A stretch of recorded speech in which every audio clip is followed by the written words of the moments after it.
American light weight ചാമ്പ്യനായിരുന്ന ബ്യൂ Jack എന്ന Sydney walker തീരെ വിദ്യാഭ്യാസമില്ലാത്ത ഒരുവനായിരുന്നു.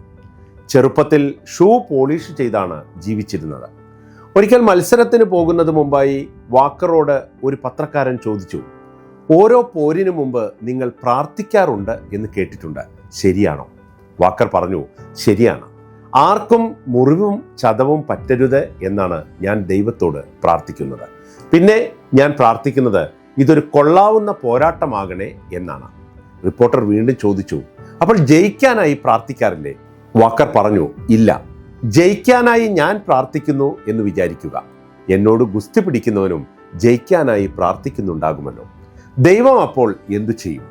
പ്രാർത്ഥനയുടെ അർത്ഥം അന്വേഷിക്കുന്നവർക്കുള്ള ഉത്തരമാണ് സിഡ്നി വാക്കർ നൽകുന്നത്.